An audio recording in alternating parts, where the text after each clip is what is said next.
Today's episode is brought to you by Stream by AlphaSense, an expert interview transcript library that integrates AI-generated call summaries and NLP search technology so their clients can quickly pinpoint the most critical insights. Start your free trial at www.streamrg.co/PMC. That's STREAMRG.co/PMC. This podcast is for informational purposes only and is not an offer or solicitation of an offer to buy or sell securities. SNN Network, SNN Inc., and the Planet MicroCap podcast and the representatives are not licensed brokers, broker-dealers, market makers, investment bankers, investment advisors, analysts, or underwriters. We do not recommend any companies discussed. We may buy and sell securities in any company mentioned and may profit in the event those securities rise in value. We recommend you consult with a professional investment advisor, broker, or legal counsel before purchasing or selling any securities referenced in this podcast. Welcome to the Planet MicroCap podcast. I'm your host, Robert Kraft.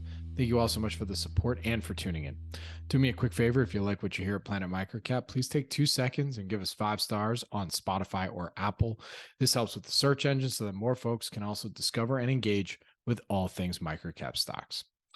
Our next investor conference is coming up, the Planet MicroCap Showcase Vancouver on September 6 and 7, 2023 at the Fairmont Waterfront, Vancouver. We have announced initial presenting companies, sponsors, and speakers who include Dave Barr from Pender Fund, Harold Leishman and Brent Todd from Canaccord, Ryan Irvin from Keystone Financial, Hamed Shabazi from Well Health Technologies, and of course, Paul Andriola from Small Cap Discoveries. Be sure to check out the website to learn more and to register, and to attend, please go to planetmicrocapshowcase.com. See you in Vancouver. My guest on the show today is Paul, a small and microcap investor, better known by his Twitter handle @InvestmentIDEEN. He preferred that he stayed, relatively pseudo-anonymous here, so that's why it's Paul and then his Twitter handle here. So he recently published a thread on how Paul Andriola and Brandon Mackey's investing framework, and I quote here, the small cap discovery framework, has impacted his investing process. The thread is in the show notes, by the way, as well. Paul and Brandon are great friends of Planet MicroCap, and the presentation they did on this framework back in 2016, I was actually in the room for that. Not to mention how many times both of them have been on the podcast, kind of discussing it, a little bit here and there. So I thought it was really cool that Paul found this framework and has been able to extrapolate from there a small microcap strategy that works for him. We talk about the framework, how Paul implements it, and some examples of investments he's made where he's benefited as well as made mistakes.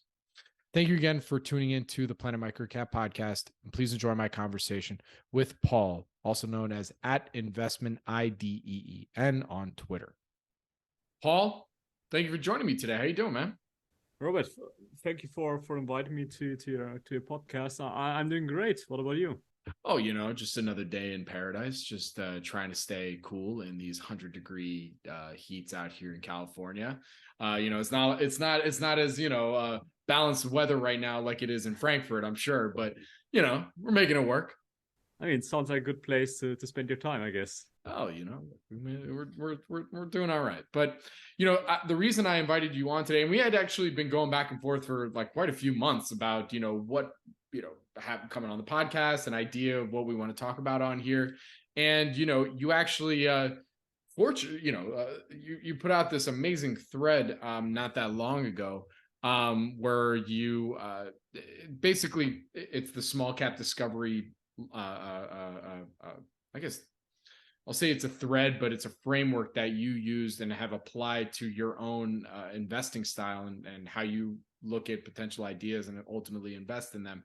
And you were inspired from a couple friends of mine, Paul Andriola from Small Cap Discoveries, as well as Brandon Mackey, no longer a Small Cap Discovery, but the homie nonetheless.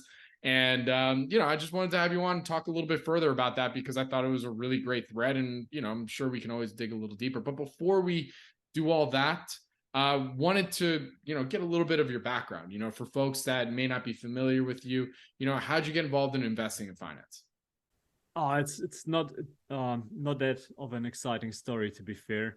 I would try to keep it as short as possible. So it was it was in high school. I was just considering what do you do after high school, and I thought I figured out this profession of a hedge fund manager. I thought this sounds very interesting. So I started with trading and CFDs and all this bullshit from where you can't just count any money. And that's why I usually started. But to make it short, I met a guy who is today fund manager, a good friend of mine. Everything that I learned about investing, I learned from him. So I would say around 70%. That's he was very helpful, and I just found a passion in discovering investments. It started like usually with some mega caps, and then over time you just get smaller and smaller, and you just get more experience. You read more, and yeah, I think it's now 12 years since I started investing, and more or less that's my career. I've been an intern for a few hedge funds here in Germany, but yeah, and yeah, I don't know what to add, but that's more or less the short story to all of this. I had some success, I had some failures, and I had some key moments that had a huge impact on my whole thinking process. And yeah, happy to talk a little bit about one of those today, which is the discovery process, as you mentioned, by Brandon Mackey and Paul Andriola. Very cool. Yeah, and we'll get to that in a second. But one thing on your background, because it's right there on your Twitter bio, so I have to ask. You also are former M&A at Constellation Software, CSU on the TSX. You want to as little as much or as little as you want to address that. Love to hear a little more about that experience, because I mean, hey, for better or worse, Constellation Software is definitely a cult name amongst the small microcap crew. I mean, you know Mark Leonard. So the point is, I usually don't try to talk too much about my experience at Constellation, because I know how much of secret usually CSI is. So yeah, I've been there partially. So I've been there for 3 years before I decided to quit.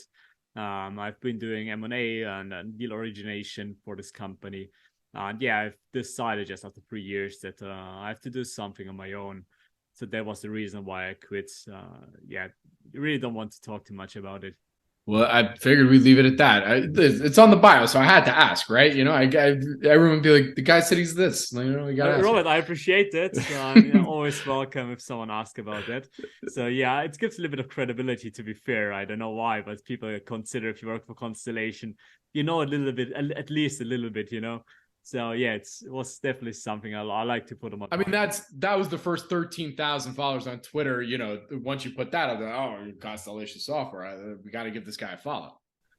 I mean, definitely helped. It definitely helped, Robert. That's what I can tell you. All right, very good. All right, well, so now you're on your own. You're at. Well, I mean, I know you also have a full-time gig, but you're on your own as a microcap investor. You're really getting after it there. Like I said at the top, you put out this amazing thread going through the small cap discovery process and the framework there. What inspired you to adopt this framework, and would you say you've adopted it fully, or are there aspects of it that you kind of pick and choose and then use some of your other experience and kind of overlay that? So I'd love to hear more there. So I think this framework is brilliant. And the reason for that is because it changed a lot of my thinking pattern. I mean, as an investor, usually when you look at a company and you start asking questions like, hey, why is this company cheap? Is it cheap for a reason? And if you think about this framework by the discovery process, you realize you start thinking differently about investing. So partially, it's made me think about, first of all, from a supply and demand side. So on the one side, you have shareholders, so legacy shareholders who just want to get rid of their shares. Maybe they're unhappy, maybe they're stuck for a lot of years in an illiquid company. So you start thinking about something like that. On the other side, you start thinking about, okay, if you have a demand side, you have new shareholders willing to buy the shares. So you think about imbalances, and sometimes it's not just because you're missing something because it's cheap.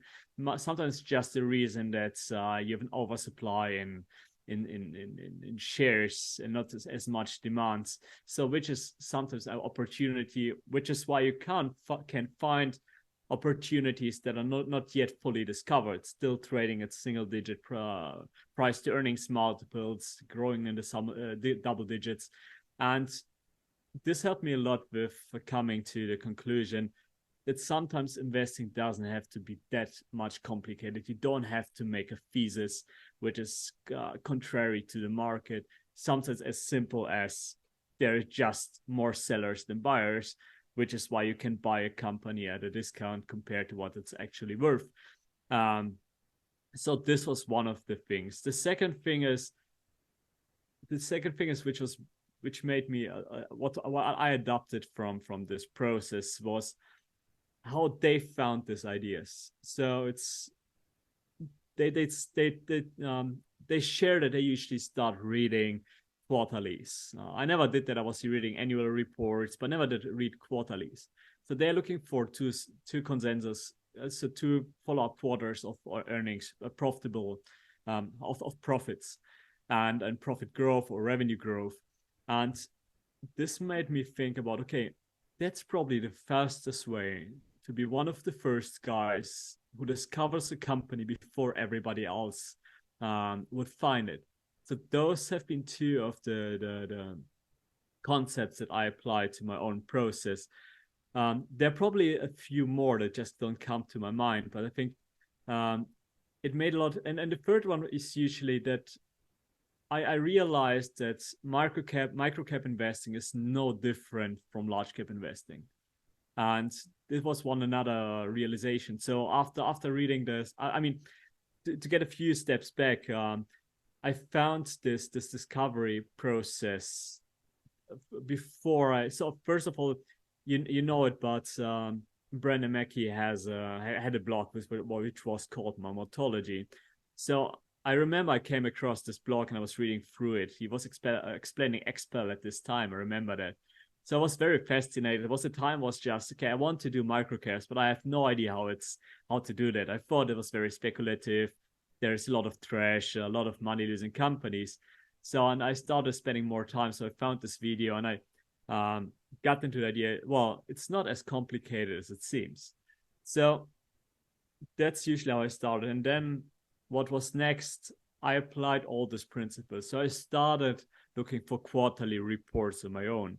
And so I wanted to find companies that haven't been discovered yet, that have an accelerating growth phase, that have accelerating profits. So, and the fastest way was actually by reading the quarterlies. And that's something I preach to everybody. I mean, you probably know a lot of people, if you ask them how do you generate ideas, they're gonna tell you, I'm reading A to Z. And I'm not sure I think it's not the best way to approach this, at least not the most efficient way. And just my opinion, maybe some other people will tell you some different stories, but companies change over time. So they sometimes, the revenues grow, the profits grow, so they become cheaper if the price stays the same. Sometimes you have changed in management. Sometimes, I don't know, you have changed in ownership, and everything changes. I mean, on a daily basis. I mean, even the price changes. So if you look at a company for today, it might be too expensive. But if you look 1 year later, a lot of stuff might happen. A lot of stuff have changed, and it might be looking more appealing at this time than a year before. And that's something I put a lot. So that's part of my my current framework that I've included. So usually I do a lot of AIM market investing, and I flip just through all these AIM companies. I remember I've been probably seeing some of the same companies for several years, just reading the trading updates. And at some point I was like, well, the business looks different today, considering the price, the ownership, than it was like 3 years ago when I've passed right away on this business. So that's usually some of the things that come up to my mind as of now. Absolutely. There's a lot to dig in there. But I think to kind of simplify everything that you just said, it's really the importance of, you said that ultimately you realize that, small microcap investing is really no different than large cap investing. And it sounds like the reason you came to that conclusion was, it's just a matter of applying a framework. Like once you kind of are able to distill that, all right, this is how I can sift through and find the, diamonds in the rough or some of the more quality ideas out there, is to say, hey, let me find a framework that kind of works for me. pick out some of the things that I really like from it, apply it to some of the other things that I've also learned over the years.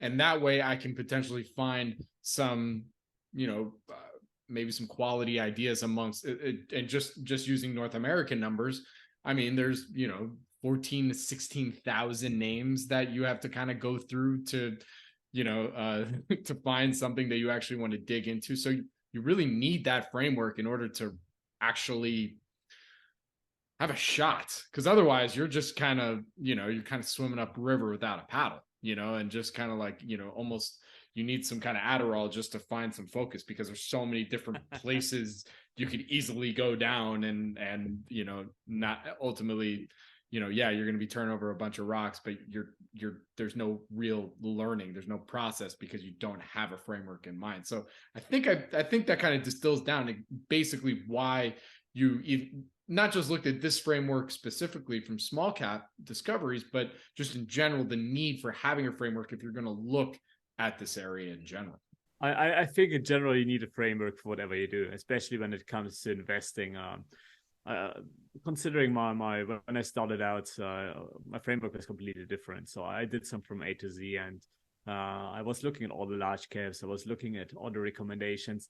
And it was very hard to make money, to be fair. And the reason was pretty simple. You just buy the same stuff everybody is buying. Right. And it's usually, it was never cheap. It was, I don't know, I would say it's more, most of the time it was expensive. Right. So, and I realized that the only way to find something cheap is really to be one of the first who discovers something, who sees some changes in a business. And there's no other way, I guess, besides following a company or discovering something very, very early. And as I mentioned, the supply and demand of shares is very important, why those opportunities exist. Absolutely. And so let's, you started getting into the framework itself. I figured why not dive in a bit deeper? You kind of started getting into it a little bit with, and in the tweet thread, you say you break it down into 5 key stages. And this is actually a framework that goes through the entire, basically your whole life cycle, more or less, of, when you find the stock, you ultimately invest in it, what you're looking for when you think it might be time to sell, and then, once you ultimately do sell, what happens afterwards, right? So just to lay it out for everybody, the 5 stages that you outlined is 1, the pre-discovery phase, 2 is there you find a catalyst, 3, retail, basically when retail discovers it as well, institutional is 4, and then 5 is post-discovery. So you want to quickly go through each of these stages and itself, and then we'll go from there? Yes, sure. I think it's not that complicated. So pre-discovery is usually the phase where the shares are still trading cheaply. No one has discovered the company. So it usually, let's say it's after an IPO, the prospects didn't go well. So the company, so there was a lot of selling, and you have a lot of legacy shareholders still owning shares, but I just can't get rid of them. So, but the business is still might be not performing as expected at the day of the IPO, but it's still catching up with fundamentals. You have still a lot of changes within the business. So that's usually the pre-discovery phase. So the catalyst is the second phase. That's the moment where a company becomes interesting. So maybe it turns around. It's the first quarter where it's profitable. Maybe the revenue growth starts to accelerate. Maybe the margins start to improve. Maybe you have a new manager, new CEO. Whatever it is, could be a new product. So I don't know. So that's usually the catalyst phase. It's where something changes in the business and you start as an investor being excited. So that's the moment where you read this quarterly report or this annual report, whatever it is, maybe even that 8K. There's a lot of opportunities for that. So that's the catalyst. So that's where it becomes exciting, where the first people start to look at the business. Usually when the catalyst is happening, you start thinking about so how well discovered is a business. By the way, you asked me about how this framework influenced my own framework today, and that was part of what I'm thinking today as well. So how well is it discovered? Maybe that's one of the reasons why it's cheap. Maybe no one is talking about this business. Maybe no one is seeing what I see, and that's everything that you try to include in the catalyst. So when you talk about microcaps invest in microcap companies, you usually have the issue that they're too small for institutionals. So the first buyers are usually retail investors. So that's the third phase that we are talking about now. So when the usually the multiples start to expand, so the whole process is really about multiple expansion. So when the catalyst comes in, you usually trade at a very low multiples. The business is still performing, it's growing. So over time, you have the retail investors start to acknowledge this business. They start to spend more time researching the company, put out write-ups on the company, and that's how the company slowly becomes discovered. And people start to pay up for this business. So the share price appreciates, the price to earnings multiple increases, the business still performs. And at some point, the business becomes big enough that institutionals become interested into the company. So that's the fourth phase. And that's usually where you try to get out of the company. The reason is pretty simple. Usually that's where the institutions start to bid up the price to an unreasonable multiple, and the company is priced for perfection. And what it means is usually there can go a lot of things wrong, and a small disappointment will have a huge impact on the multiple. So you will see a lot of multiple contraction, and that's usually the point where you want to start selling. So and if you're in the post discovery, that's the last phase. That's usually the part where you don't want to own any shares anymore. So the peak is already over, and now it's everything about more or less operate. How do you call it?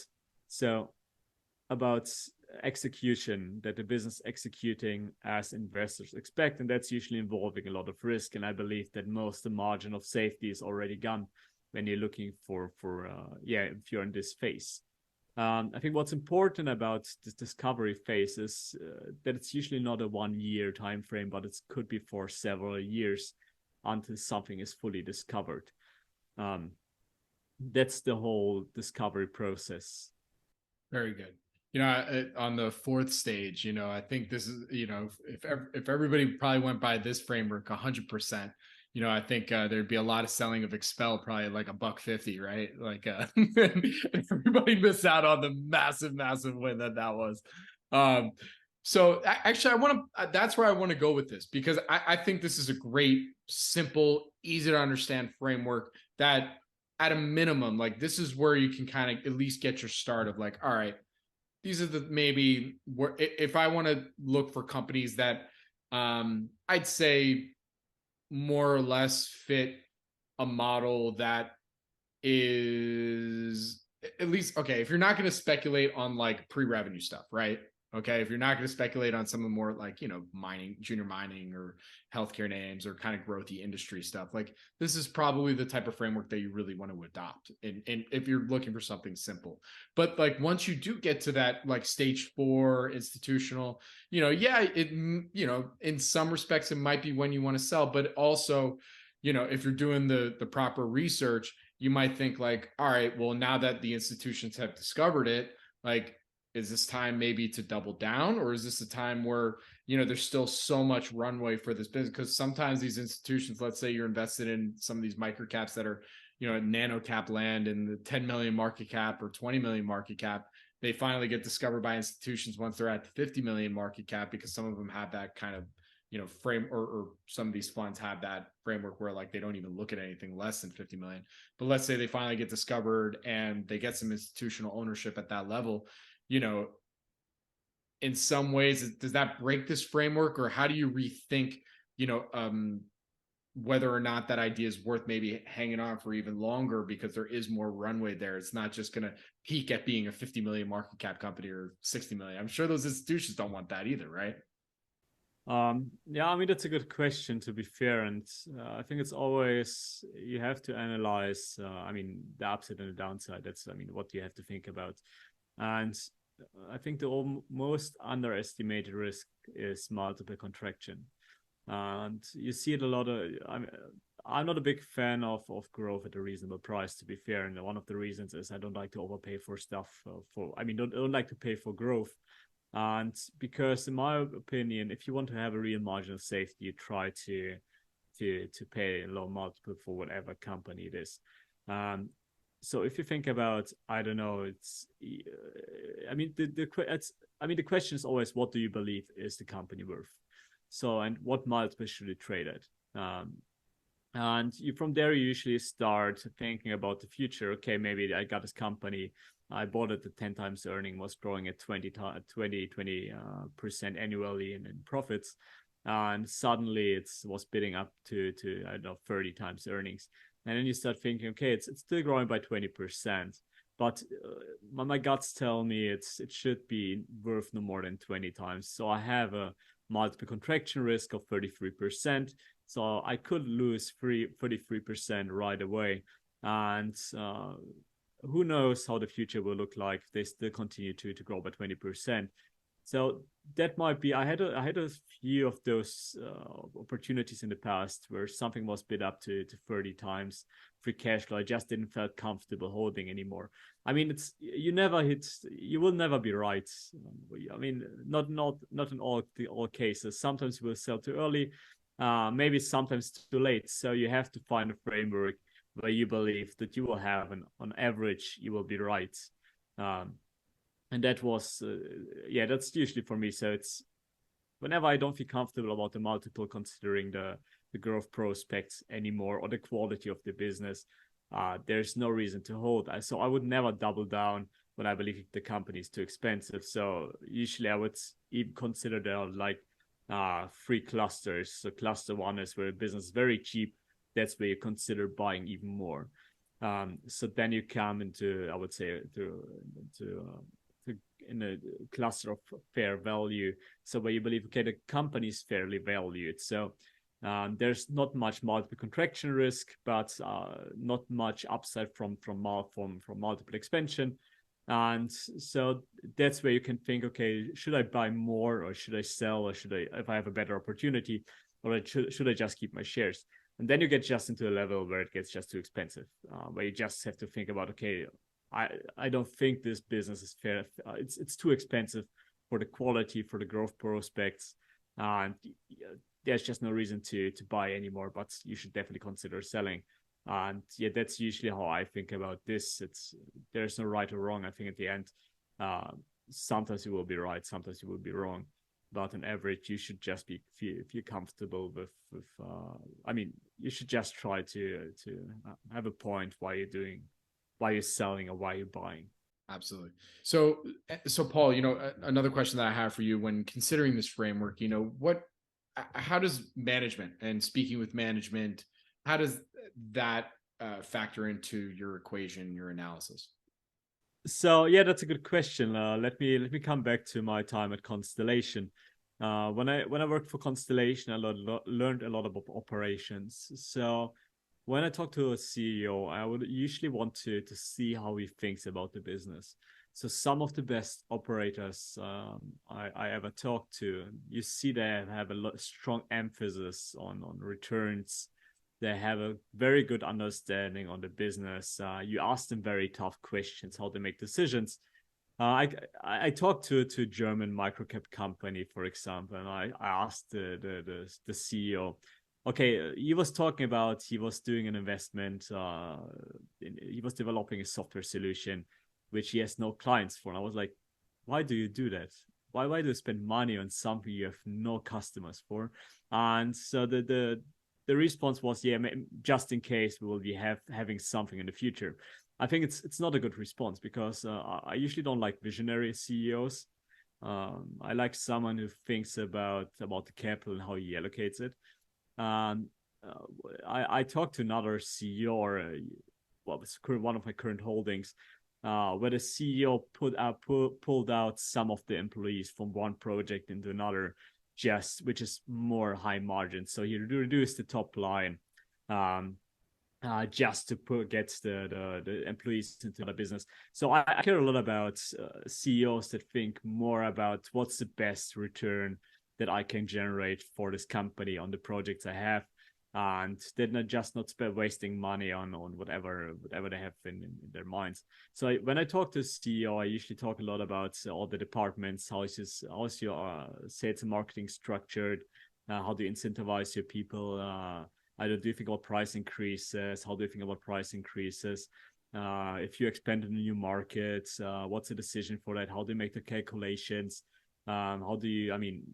When would you pull out from this project? So it's really about capital allocation. That's what I want to see from a good operator. I still make mistakes sometimes. I don't put that much of emphasis on the management, and I always regret doing that.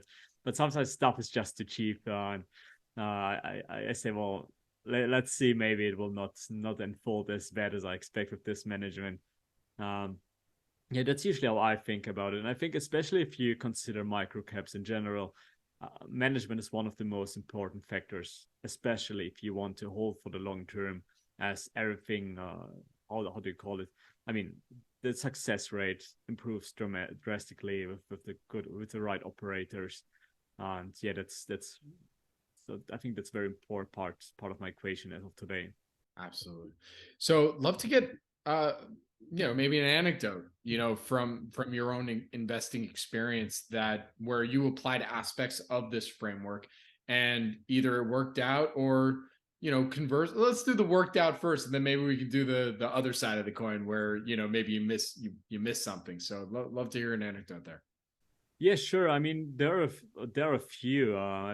So I really started microcap investing after seeing that discovery process by those two guys, and I remember it was I can't remember what year it was exactly. 2018, I think. I think it's 2016. I think I might have been there. I was there in person seeing that presentation, actually. No, not the presentation. I've seen the presentation in 2017 or 18. I don't know. Okay. When it was.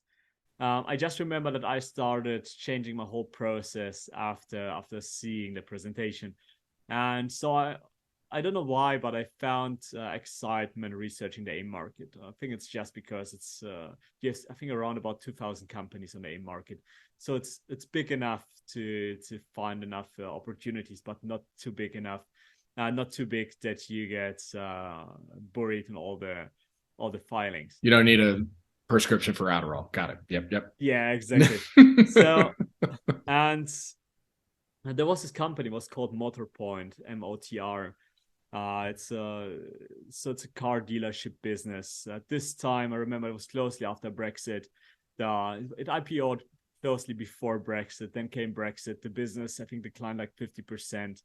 And so I picked up one of the annual reports, which was just reported that day. And what was very interesting, I figured out this business trading at a huge discount. It was trading at around about seven times earnings.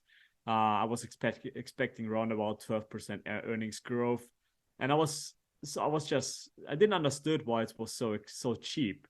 And in hindsight, if you think about it, it was exactly this situation. You had a lot of shareholders from the IPO who started selling the business, who have not been happy about. They started selling the business. The share price was depressed. The owners started actually buying shares after the share price collapsed. And yeah, I found this company 7 times, and it's like, okay, it's way too cheap, and it should be worth at least, I don't know, it should be worth more than it is as of now. And it unfolded kind of very good. It took me like, I think, 6 months or something for a 70% return. And it's not the typical discovery process, but at least the important thing about this story is that you're able to find even multiple arbitrage opportunities in terms of buying the dollar for 50 cents, just because no one else is picking up the business right now. Another opportunity I had was, I think it's one of my largest shareholdings right now, is Kinovo from the UK. I'm a shareholder, by the way, just for full disclosure. And Motorpoint, are you still a shareholder, or are you already? No, I sold it out after 6 months. So after it appreciated by 70%, I sold it out. So there was no reason to hold anymore. Nice. Nice. Yeah. So then there was, Kinovo was another one. I've been following this company. I wasn't following this company, but I was picking up the quarterly. Not quarterlies. You have trading updates. You have half-year reports and you have annual reports in the UK. And so I picked up the first annual report. I remember the business was trading around about 3 times free cash flow. It was very small, around about 11 million in market capitalization. I don't know why, but I didn't buy any shares at this time. It was so. But 1 year later, I picked up another report. And I've seen that the business was suddenly trading at 20 million. So it depreciated around about, I don't know, 80, 90%. And was the second time. That was the moment I thought became excited. So the business wasn't trading anymore at 3 times, but more like closer to 6 times. But you've seen a lot of improvements in the company. You had a lot of revenue came in, the margins improved. They closed down bad businesses or bad projects. And so that was part of the business was just that was the catalyst for me, at least. So I couldn't find any write-ups. I think I was the very first person writing up this company. There was no one writing about that on Twitter. Maybe one more person, but that's it. So, and it was a very good opportunity at this time. I believed. I researched the CEO, who was doing an incredible job in his previous position. And he was applying the same playbook more or less to Kinovo. And yeah, I think now it's more in the retail phase where it's still very cheap, but I think it's now in the retail phase where more and more people will over time recognize that's actually a good business. So that's a second example. Another one was APG, API Group, in the US. I don't own any shares. So, and I remember that was a quarterly report I've read. So it was back at this time. Martin Franklin was the guy who executed the deal. He paid around, I think, 10 times. So the business was trading at around 10 times free cash flow, but was heavily indebted, and which was one of the reasons why it was so cheap on the market.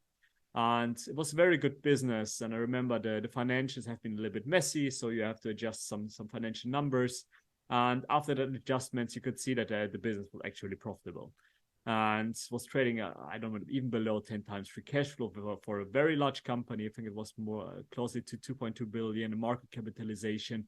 But you have no analyst coverage. You had no one talking about this business. And yeah, it was just close, I think half a year after the SPAC merger. And I most of the good investments that I made have been usually multiple arbitrage in the past, where I just bought something cheaper and then sold after some appreciation.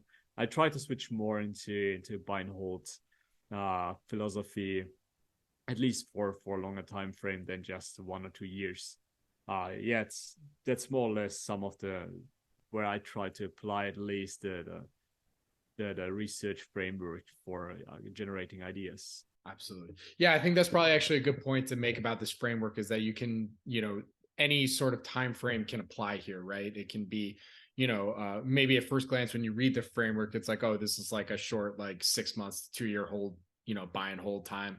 Or, this could be a 5 to 10 year hold time where, it's still taking a while for the idea to mature, right? I mean, at the end, it's always a combination of growth and price, and quality of the business. So, and yeah, sometimes just you don't have much growth, but it trades at a high free cash flow yield. So there's no reason to hold after depreciated. Sometimes you find something cheaper with more growth, so you consider selling it. There was, I guess, for most of the cases, I think the most important thing is really to find stuff early, no matter what the situation is.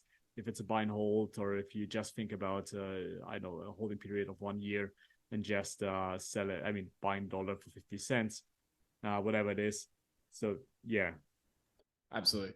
So, in thinking about the other side of the coin, when maybe you have an anecdote of where, you applied the framework, you thought, okay, like this is it. It seems like more often than not, that would probably come down to like, all right, you take a look at the valuation. You're like, oh, this is cheap. Why is it trading so cheap? Like maybe I take a small starter just to kind of follow along. But it seems like probably the part that most would probably trip up if you applied this framework is misunderstanding what the catalytic events might be, right? Because there's so many different companies where, they'll put out that press release and you think, oh, here we go.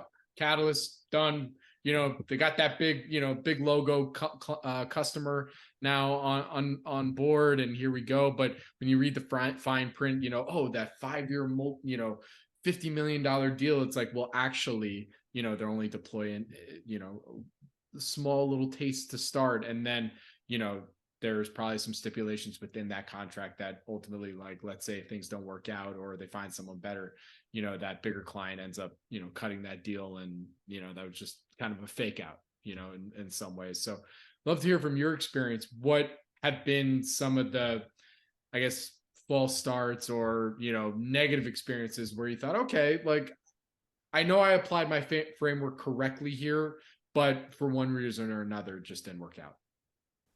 There are usually a few factors. One of them is overpaying. So one of few cases where I've just overpaid for an asset, and that's probably the biggest mistake. I mean, that's the most common mistake. It's usually just paying too much for a business. I remember I bought this company called Argentex. When I bought it, was trading around 20 times earnings, but its past growth rates have been like 30% plus. So I thought, well, it was closely after COVID. And I thought, well, they will accelerate. So I applied my framework at the end. The problem was that the growth never came in the same speed as in the past. The margins declined. So the conclusion was I overpaid for that asset. That's one of the problems that you see. Just getting best to the best ideas I had is usually don't pay too much for a business. That's the number one rule. Price is everything when it comes to investing. No matter what the quality of a business is, no matter what the growth prospects is, don't overpay for a company. Have a good margin of safety, and that saves you a lot of money. Another problem is not just overpaying for growth, but sometimes it takes much longer than expected. One of my smaller positions that I still own is, for example, Northern Beer. It's a very small UK microcap, around 11 million in market capitalization, but it's very small part of my portfolio. I just like to track it and see it's more a learning experience. Where you have a new owner who's trying to optimize the business for capital allocation. But I'm now for 2 years with the company. I still have a small loss. It's very cheap. I think trading around about 3 times EV for cash flow.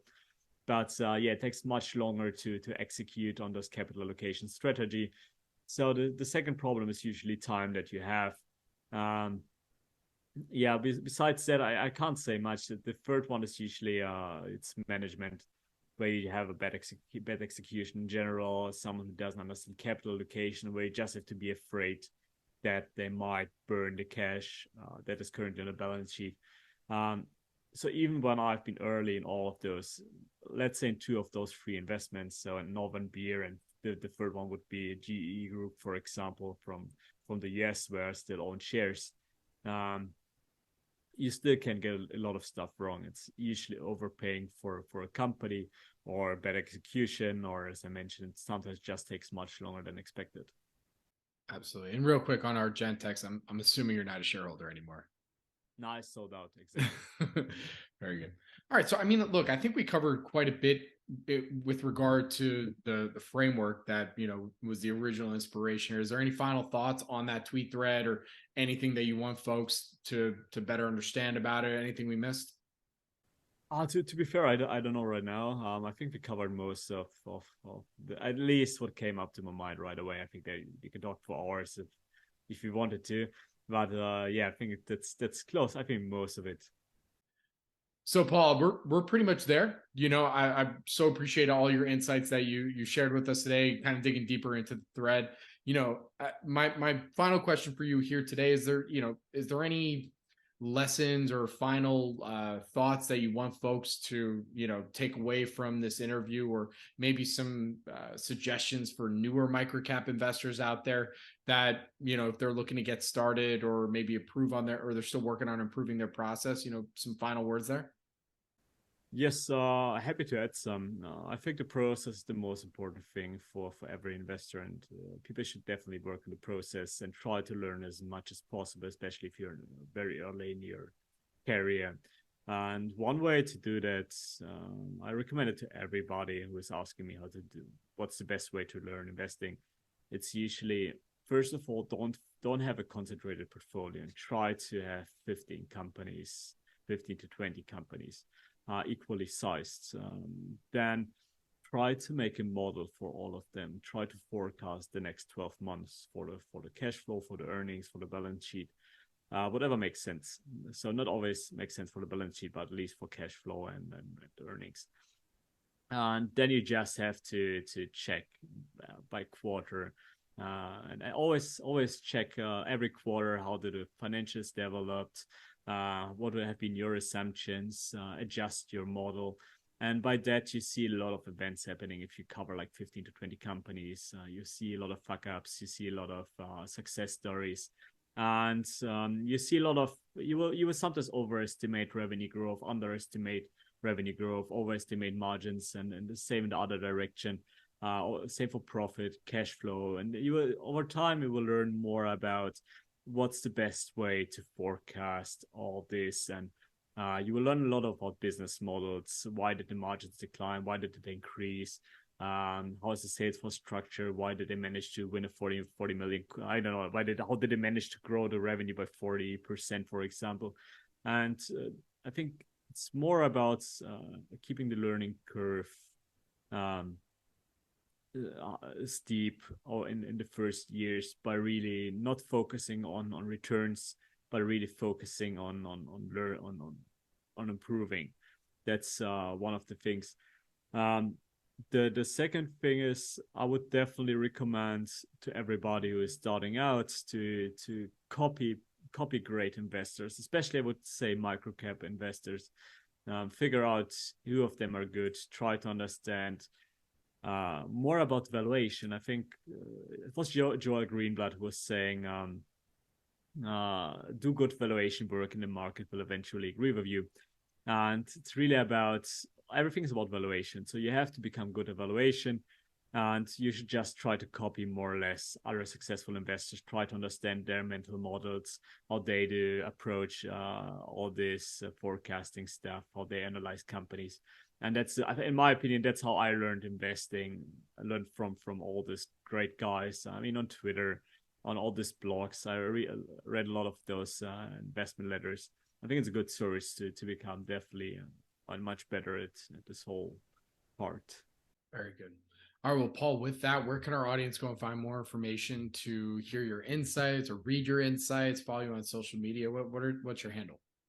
Yeah, I mean, you introduced me at the beginning. It's I'm usually on Twitter, so it's investment IDEEN. So whoever wants to reach out, I'm always happy to chat. If someone needs help, feel free to reach out to me as well.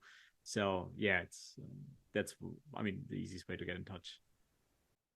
Very cool. All right, well, Paul, thank you so much for joining me today. Really do appreciate it. Good luck. Stay safe. And I look forward to our next conversation. Thanks, Robert. Thank you. Podcast is for informational purposes only and is not an offer or solicitation of an offer to buy or sell securities. SNN Network, SNN Inc., and the Planet MicroCap podcast and the representatives are not licensed brokers, broker-dealers, market makers, investment bankers, investment advisors, analysts, or underwriters. We do not recommend any companies discussed. We may buy and sell securities in any company mentioned and may profit in the event those securities rise in value. We recommend you consult with a professional investment advisor, broker, or legal counsel before purchasing or selling any securities referenced in this podcast.